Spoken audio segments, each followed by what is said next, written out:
28 years, Professor. Let's see what kind of galaxy we woke up to.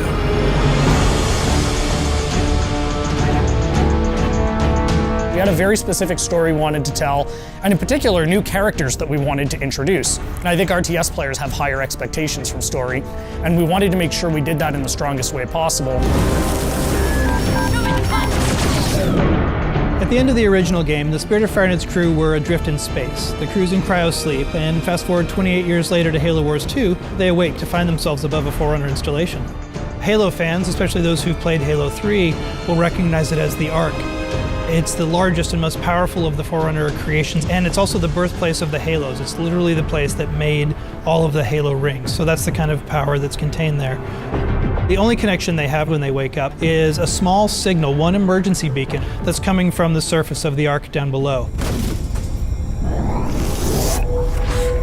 We wanted to put everybody in this position where things are different, things are new, no one's really sure what's going on. You know, Isabel is a very different kind of AI. She is a logistics AI. She's not a military AI. She is not like a Cortana or a Serena. She shows up in a way that we haven't seen AIs behave in Halo before. She's freaked out. She's seen all of her friends die. She's seen her outpost destroyed. She's a little trepidatious, does not want to stick around. She warns them that something bad is still on the Ark and that they need to run away.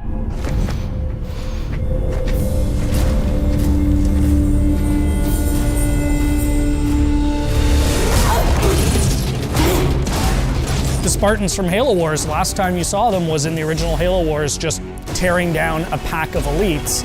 And here are those same Spartans being taken apart by one guy. Who is this guy? They meet Atriox for the first time. He surprises them. The Spartans expect a brute, they get much more than a brute in Atriox. There's actually more to this guy. He's not just a really strong brute. He's good at tactics, he's good at outthinking his opponents. That was the genesis of that character, of what if one brute was not only stronger than the others, but also incredibly intelligent. Atriox is something the universe hasn't seen before. The fact that he can surprise and then beat 3 Spartans in hand-to-hand combat sets the stage for who's in charge of the Banished and the kind of threat they pose. From a visual standpoint, we wanted to carry over enough of the original Covenant technologies, but at the same time being in your face, more about hard hitting and close combat. You know what a Wraith does if you've played Halo, but you've never seen a Wraith look like this before. Lots of layered armor, lots of ramming spikes, things that spoke to a brute's sensibilities and aesthetic choices. This is who they're going to have to fight. This is who Captain Cutter has to beat. Our astronavigation system can't pinpoint a location. We're not on the map anymore.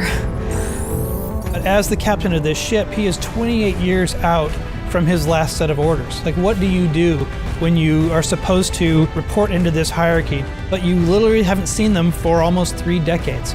We didn't drift out of the galaxy in 28 years, Professor. The crew wakes up, they have no idea what's going on, and he comes across this massive banished force. He's always chosen his crew over his own advancement. They've been through hell and back, and they wake up in this universe they don't understand, and he's going to do whatever he needs to do to protect his crew. And that sets off a really fascinating face-off.